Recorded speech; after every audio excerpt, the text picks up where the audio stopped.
Hello, welcome to Chapter 3 Podcast, the show for readers of science fiction, fantasy, and romance. This is Season 2, Episode 20. Today, we're going to be talking about queer historical romance, and we have a very exciting panel of authors joining us.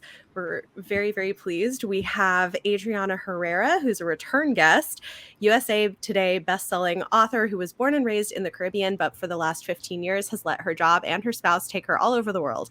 She loves writing stories about people who look and sound like her people, getting unapologetic happy endings.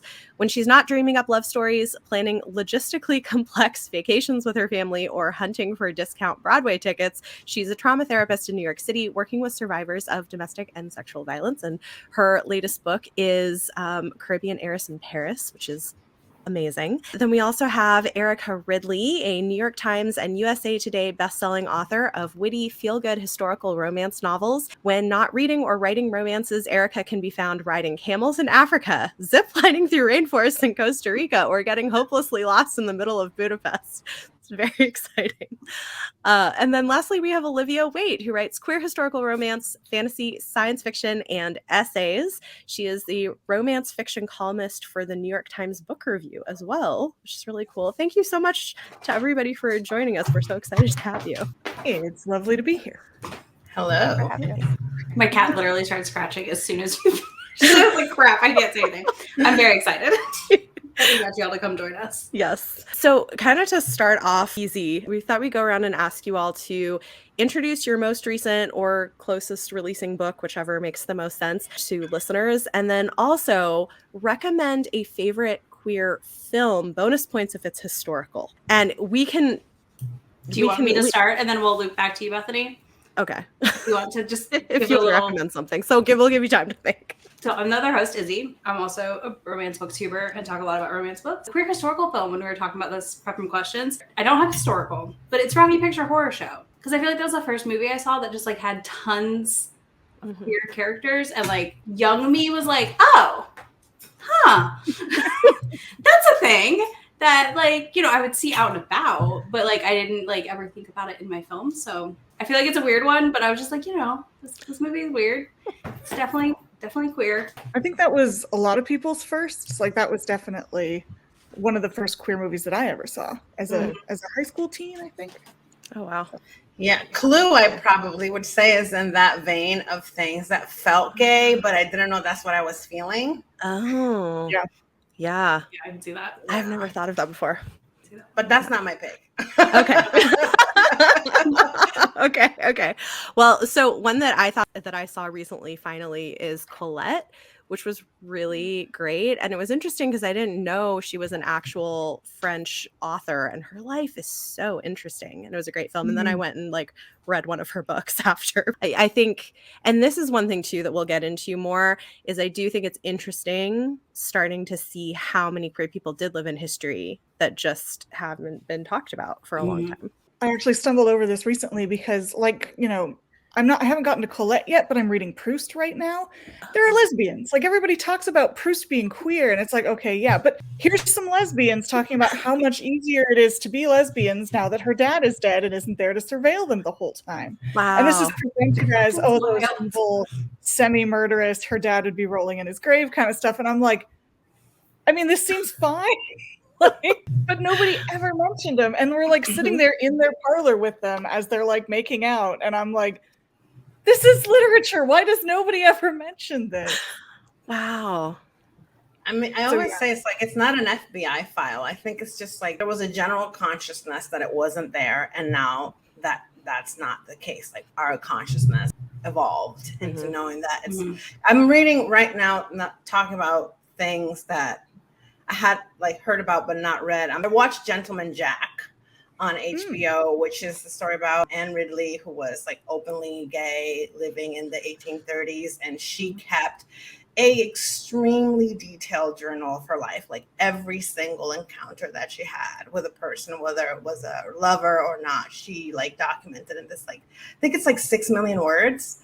And now I'm reading kind of like the companion book to the series. And it's, I mean, they got married. They got married in a church in like 1832. Oh my gosh. And wild. And yeah, and when she met her, she was like, she will be my wife. Like, it's not even like She will be my secret lover that I will see and talk and code about. She was like, she's gonna be my wife. Wow. Yeah. My mom, so cool. My super Catholic mom is actually watching that show right now and really enjoying it. And I'm just like, wow, like this is she's phenomenal. And it's kind of like obnoxious, but the actress that plays the role is phenomenal. That's amazing. This isn't historical, but I did just watch Fire Island recently. And I want to watch that. It's super cute. It's just super fun. It's a good time all around. Another one that I was going to mention is something that I grew up with. And I think it's, again, I'm thinking a lot about the parallels of growing up in Latin America, well, in the Caribbean, but in like Spanish Caribbean, and coming here in my 20s, and the things that I was like exposed to or just thought were like normal things that here were viewed differently or had like a different lens to it. But like I grew up watching Pedro Almodovar films in the movie theater. Like Pedro Almodovar was a huge creator in the 80s. Everybody, and his films were like organically gay. Like it wasn't like it was like a little thing that he threw in there. Like he was exploring the gamut of sexuality, gender expression, everything you could imagine in the 80s. And he was like he was scandalous, of course, but he was like well regarded and really respected in the Spanish speaking world. And I think, he became more popular here, like more like in the late 90s, early 2000s, and then really big with Volver, which was the movie that Penelope Cruz was nominated for an Oscar. But he was huge. And I remember going to the movie theater with my mom, like in the 80s, to go see like Tacones Lejanos, which is like basically about like a trans woman. It's about a man who falls in love with a trans woman. So it's just like, I think that piece is like also what's like been interesting about writing these books now, these historicals, that lens, because I think it's just like the lens in America is very different from the lens in other places. Yeah. Almodovar was my first queer film that I saw in the movie theater as well. Absolutely. And his oeuvre is huge. Like he's a very prolific creator. Yeah. It's interesting because we do overly focus on like the US, and I think it's always interesting to hear like, oh, other places it's not like this always. It's like my favorite thing. And I think time has like a huge thing to do with that as well. I mean, I grew up as a huge nerd sneaking my mom's Greek mythology textbooks. And turns out there's queer content all over those stories. Like, and it's just very casual. It's like all of us, nobody's fussed about it. And so that was really formative for me growing up, was just like, oh yeah, this is a possibility. And then slowly realize, oh, they don't like that like now. Like we're gonna hide it now. Yeah, so much like the lens, right? Yeah. And we like to have this idea that history is a unidirectional march toward progress, and that's a lie. Not true. No. Yeah. So we wanted to talk because it's interesting. In the last few years, we've noticed there's been a lot of growth in traditionally published queer romances, including historicals, that feels different. And so we're curious, what has been your experience with that? And also what inspired you to start writing queer books? Because I know there's a mix of like how late in careers that started. Erica. So I started traditionally publishing. My first book came out in 2010. And at that time, I felt as though the market, I was told basically that the market was straight white characters when you're talking about historical romance. And so effectively, that was what I had to write. And I had other friends who were big names who were told just to their face that they couldn't write anything other than that. So I definitely felt that pressure. Later, I went indie and was able to branch out a little bit on my own, obviously because of self-publishing, but it's weird the programming that gets in your head, because even as a bisexual person who consumes queer media, it took a while for me to kind of remember like, oh yeah, now I don't need anybody's permission. I can do what I want now. And so now I'm hybrid, and I still almost can't believe it that now I'm allowed to write the kinds of stories that I want to write. I can have a diverse cast. I'm writing queer stories. I'm writing, non-white protagonists and, things that I couldn't do before. And I really do feel like, although there is a long way left to go, obviously, I do feel like turned a corner, like in a way that, because obviously queer material has always existed, but wasn't maybe as welcome by the mainstream before. And I feel just delighted by all the people that I see. You know, you guys, I've read both of your books and a bunch of other authors I could name. I'm just so glad to see it all over my Instagram feed and see it in actual bookstores. And definitely the market's changed, and it's such an exciting time to feel enabled, not just, oh, I self-publish, I can do what I want, but also as the wider market. Yeah, it's amazing. For wants to go next is fine. I could jump off of that. Yeah. Like I started the same time as Erica. I started writing professionally in 2010. And I didn't come out as bisexual until I was 35. It was a long journey for me, involving a lot of like internalized biphobia. Basically, like when I was a kid, I worried I was a lesbian. I got my first crush on a boy, went, whew, guess I'm straight, and just never revisited the question. Until I read my first romance with a bisexual heroine, and I went, oh, yeah. No, so it took me a while. I was like a few books, like 6 or 7 books deep into publishing when I started thinking, I need to find more queer historicals, and I just wasn't finding one that scratched the itch for me. And then I started writing one, and then I sold that one and 2 more. And it was really exciting. And at the time, there was this idea that especially sapphic books wouldn't sell. That by then people knew MM was big business, you know, kind of in the MM section. Like it was very much like a separate market in many ways. And then in the same summer, Alyssa Cole's first queer Black contemporary came out from Avon, and my first sapphic historical came out, and Red, White, and Royal Blue came out in like the space of like 4 months. Yeah. It was a big summer. It was a big summer. And then the summer after that, which was last summer, I was able to do an entire summer romance column for the New York Times with 6 queer books and 1 straight one.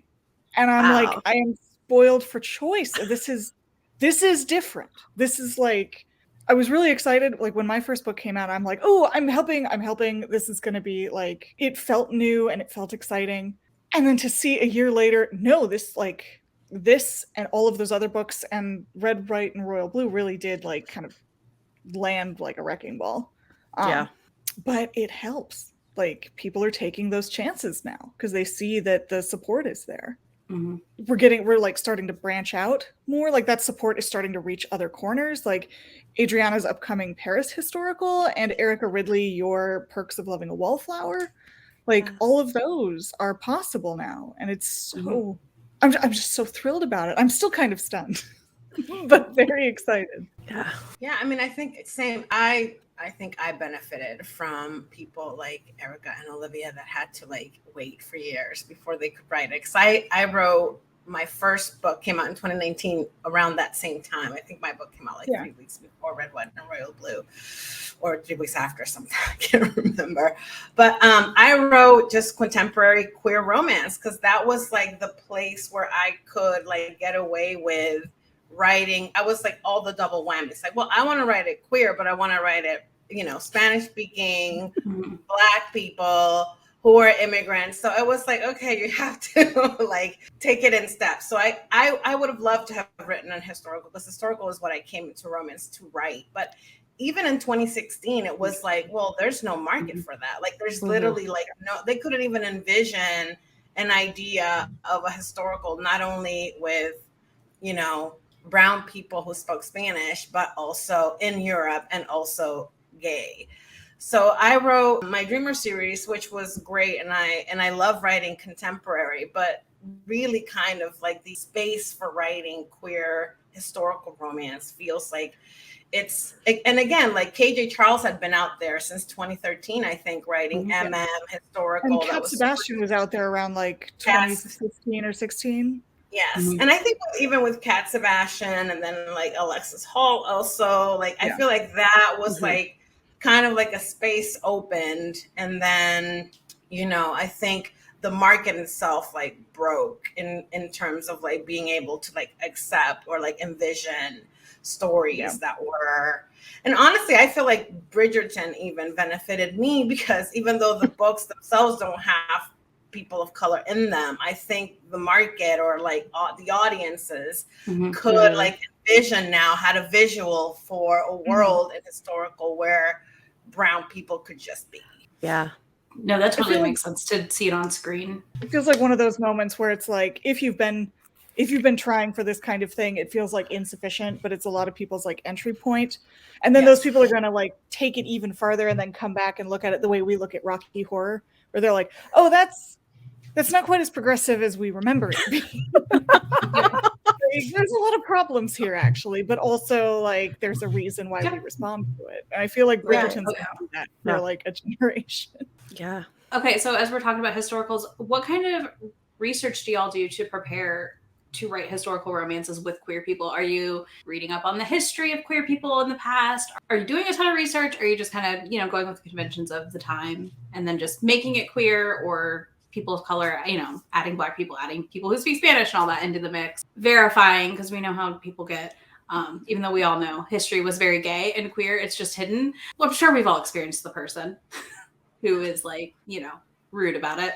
I intentionally set my books in Paris. Well, because I got lucky that I found this article saying that there was like 5,500 Latin people in Paris in 1889. And like a lot of them were Dominican. So it was like, I'm going to set it here. But also Paris was, in the Belle Epoque, was like a huge gay scene. Like Montmartre was like, there were like multiple lesbian bars that were operated by women. They were for women. Gay women were having a fantastic time in the 1880s and 1890s in Paris.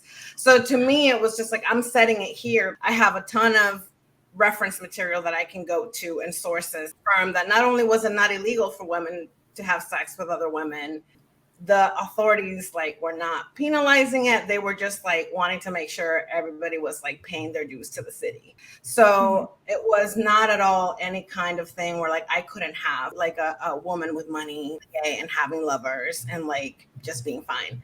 So to me, that was part of it. But yes, I do a lot of research. I do a lot of research because I have no books to reference romances that I can go to even explore like any reference to how a woman from the Afro-Caribbean would be written. There are none. And because I do want to make sure that I present the history, because again, to me, growing up in the Dominican Republic, and I'm sure like I know, Erica, you live in Costa Rica, like me walking down the capital of the Dominican Republic in Santo Domingo, all I see is the history. Like the entire colonial area of Santo Domingo is buildings that have been there since the 1500s, which were built by people in Europe, and there were ships coming back and forth since then. So to me, the history's there. No one has to tell me that happened. To me, it's just like presenting it to the wider world that may or may not have that awareness. I think to riff on that a little bit, contemporaneously, like famously the two women known as the Ladies of Llangollen moved to North Wales in order to be together and escape forced marriages to men. They ended up becoming famous all throughout Britain. They opened up their home to people like William Wordsworth, Lord Byron, Percy Shelley, Duke of Wellington. So it's not like it was this big secret, right? So I think it's a lot like you were saying. The history is there. I love to research it and find like these examples, because then I can use my imagination on top of it. I can say, well, these people were living it. They were doing it. Like my stories are totally plausible. It's not what you're currently seeing on the shelves, but there's absolutely nothing to indicate that this kind of love story couldn't happen. Yeah. Yep. That's great. That's one of my favorite things about doing historical research is the parts that are so much weirder than you expect. I was poking around to do a Hamilton fanfic once, and this is my favorite story about historical accuracy. And I realized, okay, well, Hamilton is set at the same time as my other favorite Broadway musical, The Scarlet Pimpernel. And I'm like, wouldn't it be fun to like write a story that connected those two? I thought, well, wait a minute. Angelica Schuyler goes to London right around the time the Pimpernel would have been active. Suppose they meet at a ballroom. She has somebody who needs rescuing. She gets the Pimpernel to do it. And I'm like, who would need rescuing? And I'm like, wait a minute, where's Lafayette at the time? And so I'm poking around all the archives. And sure enough, Lafayette, during this time period, had been captured and was in an Austrian prison for being a revolutionary. And as I'm like, okay, which prison? Let's figure out. And then I find the letter from the real Angelica about the real Lafayette, where she hired a guy to break him out of this prison. Like literally in her letters, this little like escapist fanfic idea was literal fact. Oh my gosh. And I'm just like, I never actually did write the story. I felt too weird. I'm like, this is the simulation glitching. Like, and so I'm like, you know what? At this point, historical plausibility, like we like to reduce historical accuracy down to probabilities, and that's just not how it works. So if it was physically, financially, and chronologically possible, odds are somebody was doing it. We just don't have the actual receipts. Yeah, and we know that the people that get to write the history have sanitized everything, because if they hadn't, then we would know that the Greeks were gay as F. Yeah. Mhm. Yeah. And then like would have known it from the go. Yeah. The way that colonial history, like the Spanish, like destroyed all of the like actual written histories of the peoples that they were like enslaving. It was Yeah. There's like colonization. Yeah. Sucks. Speaking of Adriana, I know I was at the thing for the launch for your Caribbean Airs in Paris, and you were talking about, I don't remember who it was, but somebody who was doing some wild stuff in Paris, somebody's wife or something. I'm trying to remember what it was. You were like talking about like at parties. I gotta think. Was it like somebody who would like come in like nude or something like that? I'm trying to. Oh yes. So at the palace, so the house where the American embassy is now, and has been there. This building has been the embassy for the U.S. since like the 1880s. This palace belonged to Napoleon's sister, and back in the day, she would host parties where she would like simulate like she was Cleopatra, and she would like come out in this like bed that would be like carried by like 4 men that she brought from Morocco, and they would be like oiled up and in like loincloths, and they would like bring her out in the nude for her like when she would come out of the party. And this was like so wild. Just something that happened all the time in Paris back during Napoleon times. And so I was trying to figure out a way to like have some kind of event at this embassy so I could tell this anecdote in the first book. I couldn't pull it off in the first book, but I'm pretty confident I can get it for the second book. Yes. I can't wait to read that. I was like, it left an impression. I was like, that is the wildest story. If you're a subtle family, the Bonapartes. Right. Really low key. Yeah. I love it. Okay, so we have some like specific questions for each of you as well. Erica, in Perks of Loving a Wallflower, you play a little bit with gender identity with these really fun characters, which I loved that. And I'm curious, how did you navigate writing that in a historical context with like gender stuff? I don't know if there was any research that went into that or like how you kind of approached. Yeah, so it was kind of a mix. I find it difficult to get a lot of firsthand research on specifically being non-binary in the Regency era. So that was more, kind of modern sensibilities to a certain degree, and try to imagine like what that would have been like in Regency times. As someone who is not non-binary, it was important to me to have a sensitivity reader who was, to kind of help me ensure that I didn't unintentionally make a misstep. I never want to cause anyone any kind of offense or discomfort or hurt or anything reading one of my books. So I wanted to make it as respectful and accurate as possible for that aspect, but also within the framework of they wouldn't have had those words at the time. Tommy couldn't come out and say, I prefer they, them pronouns, because that wasn't the thing that was going to happen. And so it is kind of a fine line. I've gotten some feedback on both sides from people that were upset with me because I didn't do they, them, for example, but I felt, I had to make some calls as an author, towing that line between who are we now and what would have been realistic at that time. Yeah, that's tricky. That is tricky. And I feel like if you do it too, then you get the person screaming at you for historical accuracy, and you're like, yeah, I can't win with that one. You gotta pick one. Right. Olivia, what inspired you to talk so heavily about women's work and its value, specifically in your Feminine Pursuit series? Because like for me, that hit home really hard in like a delightful way. Some of it was that I've always been like a crafter. I've always done knitting and crochet, and then I've been branching out into other fiber arts lately. And I've read a lot on like, we talk a lot about housework, but we don't really talk a lot about historical housework. And a lot of that was what we would now consider crafty. Things like sewing clothes for a family, decorating cushions, which sounds super decorative and fancy to us because we can go to a store and buy that cushion. But if you couldn't, decorating the house wasn't mere frippery. It was something that actually made a house comfortable and homey and specific.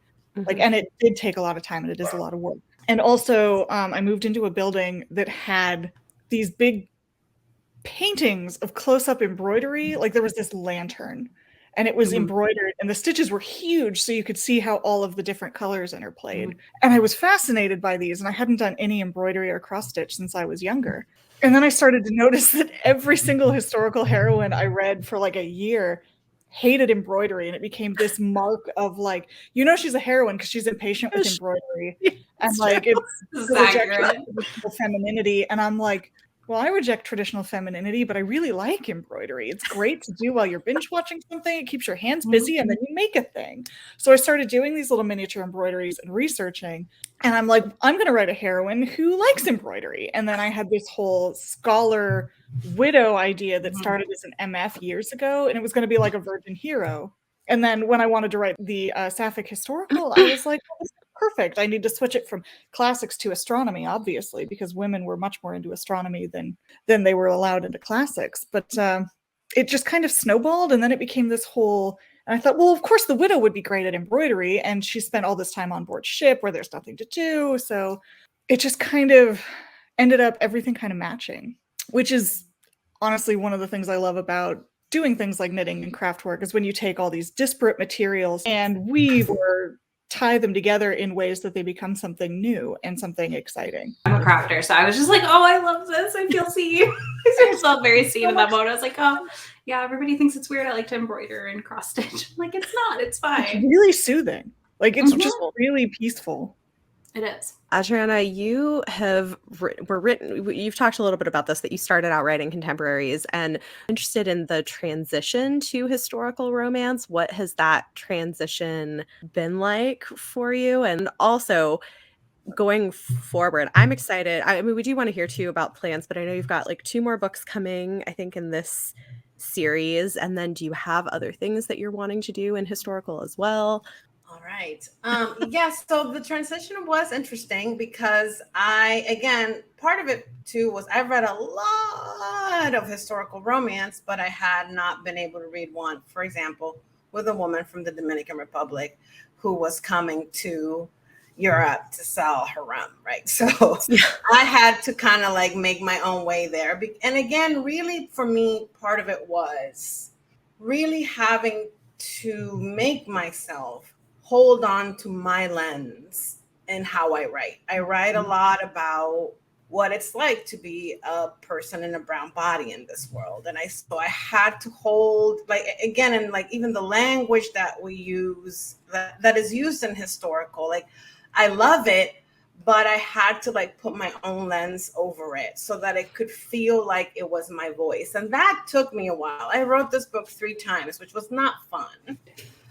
But I had to, like, the first one ended up being like a referendum on colonialism, which was really important things. I said a lot of important things, but they were not fun, sexy, or hot and it wasn't what I wanted, right? I wanted to write a rompy historical, like the ones I love to read. I wanted ballrooms. I wanted the dresses. I wanted the things that I find delicious and that really hit those pleasure points for me when I read a historical romance. And I also had to kind of like maintain that piece of like Lusalana was a Black woman in a world that, like, you know, is challenging for women like her.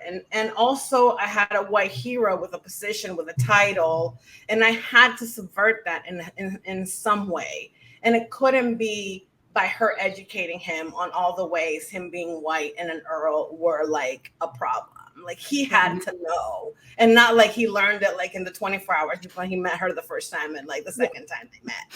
So like I had to like really figure all these things out. And there's just like a lot more scaffolding that you have to build for a historical than it is for contemporary. Because even like the language, dialogue, vernacular, all those things are how I talk in real life now. And for the historical, I had to really change it. I wanted, again, like if I was going to do cultural references, art references, all of that had to be Latin. All of it had to be from the Caribbean, because even though I did talk about Jane Austen because I love Pride and Prejudice and I just like to read about Jane Austen and historical, I had to do it in a way that made sense for this woman. So it was complicated and a lot more to think about than I would have thought initially. I'm like, well, I've read 7,000 historicals. Surely this is going to be much easier than I think it is. It wasn't. It was hard.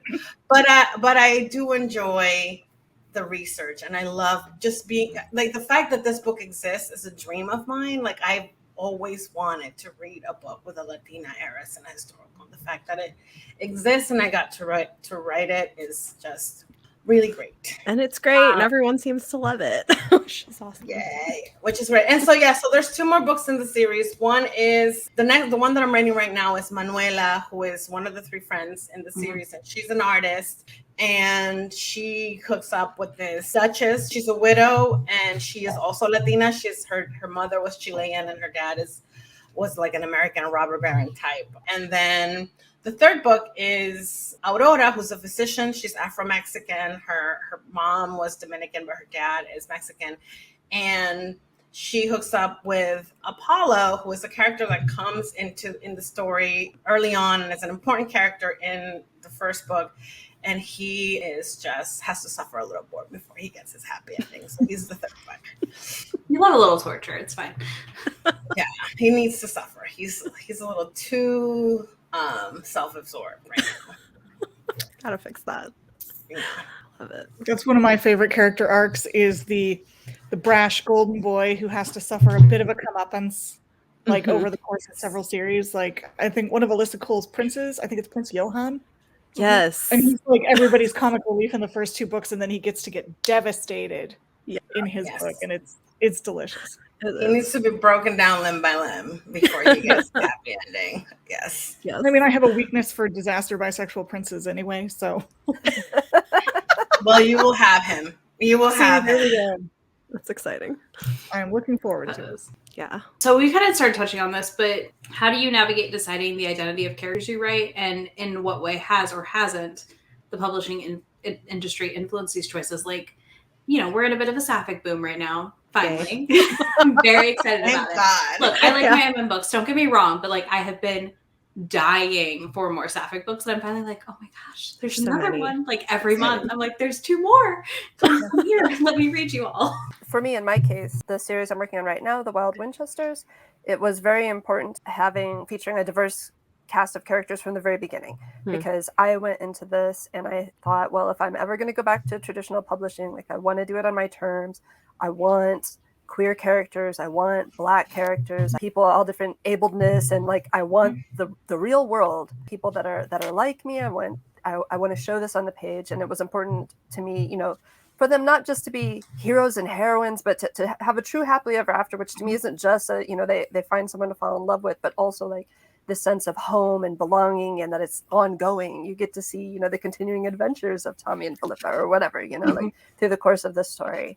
So that was something that I very purposefully set out to do from the very beginning, and set up this kind of construct. And when I turned that in, not all of that was in I sold this series like basically on, I don't know, I think it was like 1 scene or something like that. So it really did not illustrate what I had in mind.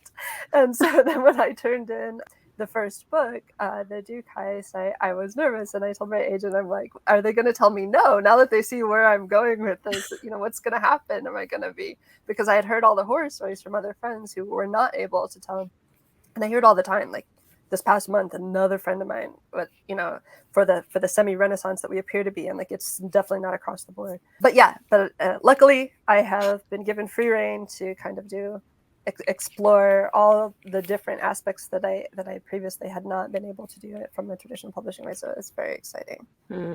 That's great. It is exciting. Yeah, and your next book, which I will ask you about too, is it's exciting. You've got like 2 Black characters, and so far I haven't gotten far into it yet, but I've started it, and it's really fun so far. Oh, thank you, and it's so exciting. I haven't seen that. There's early copies out in the wild now, but mail takes forever to get to Costa Rica, and so for a lot of different reasons, like I haven't gotten my hands on it yet. I have an e-arc of it, but I don't have a physical copy yet, but so far it's fun. I cannot wait. It's so exciting to see a live cover shoot of a Black hero and heroine for a Regency romance. Like, it just doesn't happen, and so I'm just so excited. And it's not the only one in this series, so there will be more. Just so glad to be part of that. It's like wild that it's 2022 and like we feel like we're breaking ground with things, but at the same time, it's just so wonderful. And I saw your cover the first time. I literally like ran and showed it to my partner. I was like, look at this. This is Regency. He, of course, doesn't know what that means, but I was like, it's like in the really early 1800s. It's like, that's amazing. It's amazing. Awesome. I remember my first time seeing a Cat Sebastian cover, and I thought, oh, that's clever. This person's like actually like yanked the Avon font for their book, and they're like, Olivia, it's an Avon book, and I'm like, you're kidding me. And it was a huge revelation. And so now I'm getting greedy. I want all the time periods. Because one thing that queer publishing and indie publishing is really good at is multiple time periods. I mean, you've got KJ Charles and Cat Sebastian doing multiple other time periods, and you've got like Alexis Hall doing some that go back to like the 1980s. There's a lot of 20s stuff out there. There's E.E. Ottoman's mid-century stuff. And I just want I want to push that out mainstream wise as well. I want more Belle Epoque. I'm actually like, there's a reason I'm reading Proust right now, and I want to get in like some of that good Paris action because it is such a queer mecca at the time. It really was the gayest. Yeah, I want the 20s and the 50s. I've got one right now in 1961 New York that I'm pitching around. I want space futures. I want all of it. So so that's kind of where my focus is. I just think we deserve it all. We do. Yeah, it needs to happen. Absolutely. So exciting. Okay, so in the interest of time, because so like there's so much we could talk about, but we'd love to hear number one, anything you're working on, something getting published soon or recently that you want to share. And if you have like any specific queer historical books that you love that you think people should go and read. Well, my big current project is actually the New York Times column. They've just made it monthly.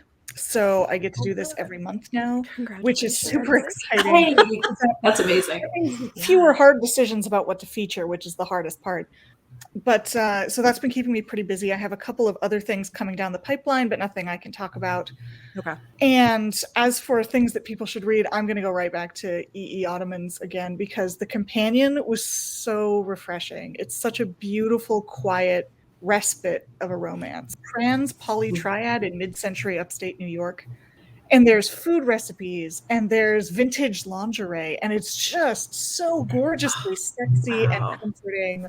It's a perfect book. It is absolutely stunning. That sounds amazing. I think I just reread this. I might just recommend this. This KJ Charles, the Will Darling series. It's set in like right after World War I, and it's a bookseller that hooks up with like an aristocrat who's actually a spy. And there's like a lot of shenanigans. KJ Charles can do a plot line like nobody's business. Like the tightness of those books, like how she just like does that. It's like honestly magic. The setting is fantastic. Clappers and speakeasies, really, really fun. And it's 3 books. I really love Shenanigans, Cat Sebastian's latest series with the queer principles of Kit Webb and the perfect crimes of Marion Hayes. I love her fast-paced style. Yeah, it's so great. So love it so much. So we'll have all of these books linked for anybody who's interested in the video description on YouTube or in the show notes. We're going to move into a quick segment we call On Our Radar, where we'll share recent or upcoming book releases we're excited about. If anybody brought something to talk about, you're welcome. If you didn't, that's also okay. Either way. The books for today's episode that I and Izzy will be talking about are going to be released between July 12th and July 25th, 2022, but guest recommendations could be anything recent or upcoming. But if you enjoy the podcast, we'd appreciate if you take a moment to rate and review us so we can continue to reach more listeners. And if you're interested in getting early access to episodes, as well as exclusive bonus content with every episode, consider supporting us on Patreon. Huge thanks to all of our supporting patrons, including our world-expanding patrons, Trina and Sarah. You make what we do possible, so thank you. And there's like everything is coming out in early July, basically. So it's a very busy month. And I don't know when that happened. It's a very busy month. So I'll mention one that I read and really loved is What Moves the Dead by T. Kingfisher. It's a novella retelling of the fall of the House of Usher. And it's really good. It has a non-binary main character. And it's like if you liked Mexican Gothic, you should definitely read this. It's really excellent. I have Bet on It by Jodie Slaughter, which is out July 12th. The thing that sells me on this book is just the fact that it's a bingo made sex pack, and I have to know how and where we're going with that because it's just sounds bananas. Like, I was just like, wait, what? But yeah, they're trying to both balance their lives and I guess get it on in some capacity with this sex pact they made, but not fall in love. So, you know, the best thing, let's bang and get it out of our system. And then, oh no, feelings. Sex packs are great. Yeah. They just always deliver. Yeah. Did anybody bring anything that they wanted to share or not? You don't have to. But I've got the one that I'm really excited about is an upcoming trans retelling of the Achilles story, and it's called Wrath Goddess Thing by Maya Dean, and it looks phenomenal. It does. Like, really wow. It looks really good. I mean, A+ perfect title could not be better. Agreed. Yes. Another one that looks fun is August Kitco and the Mechas from Space by Alex White. This has a queer romance in space with an army of giant robot AIs threatening to devastate Earth and a virtuoso pianist who becomes humanity's last hope. Sounds like it'll be fun. All right. My next one is on July 26th. It's After Hours on Milagro Street. I feel like I'm saying it wrong every single time. By Angelina Lopez. This is about like a kind of a buttoned up type professor person and a bartender and their romance. And she promised it bangs on TikTok. So if she lied to me, I will go reply to her on that TikTok and be like, you were wrong. Yeah. You denied this. And I'm very upset. If it's Angelina Lopez, it's gonna bang. I was like, I've read her before, so I was like, it's gotta bang because I can trust her. It bangs. I hate illustrated covers completely, but I can trust her when she says it bangs. I've read her other books and they bang. So I love a buttoned up hero. I'm not gonna lie, that's kind of what sold me on this. It bangs a lot, and the heroine is great. I read it. She sent me a copy, and it's really, that heroine is kick-ass. I got an art like the other day of it, and I was like, awesome. Oh, I want to read this immediately. It looks good. Yeah, and I didn't know this, but her family, Angelina's family, is like 5th generation Mexican American Kansas family. And this part of Kansas, the Mexican immigrants build the railroads. And it's just really fascinating to read just the history of that. That was interesting. Yeah, that's really interesting. 2 coming out July 19th. One I'm reading right now, Youngblood by Sasha Lorenz, is like queer YA vampires at a boarding school. So it's really fun. It's like, so it's sort of like if you liked Vampire Academy, but you wish it was queer and more socially conscious, then Youngblood is coming out in July. So that's been fun. And then also The Daughter of Dr. Moreau by Sylvia Moreno Garcia. I always love everything by her. And this is a reimagining of the Island of Dr. Moreau, and it looks really interesting. And it's following the half Mexican daughter of Dr. Moreau, and I think is going to deal with like colonization in some interesting ways. So, yeah, that was one of the ones that I was gonna pick. That's that a good one. I think it sounds amazing, and her writing is great. Always really good. Have you seen the new cover for Mexican, or not Mexican Gothic? What's the first one? Oh yeah, Radio Silence. That's one of the only ones I haven't read from her. Yeah.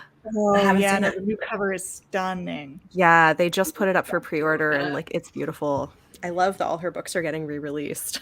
Yes, it's awesome. Oh, there's also Kelly Robson's High Times in the Low Parliament, which is getting pitched as a lesbian fantasy stoner comedy, and I'm so pumped. Like, could not be more. That sounds amazing. That is amazing. So again, this has been Chapter 3 Podcast, and we're your hosts, Bethany and Izzy. You can follow us on Twitter, Instagram, and TikTok at Chapter 3 Podcast, and you can also find us on our individual YouTube channels. Everybody's info and all of the books is going to be linked in the show notes or the video description on YouTube. The next episode will be available in 2 weeks. I will be back with Leanna and a guest to talk about the next book in our First Law Read Along by Joe Abercrombie. So tune in for that. That'll be fun. And this episode's bonus content will be available to patrons in the next few days. Thanks for listening.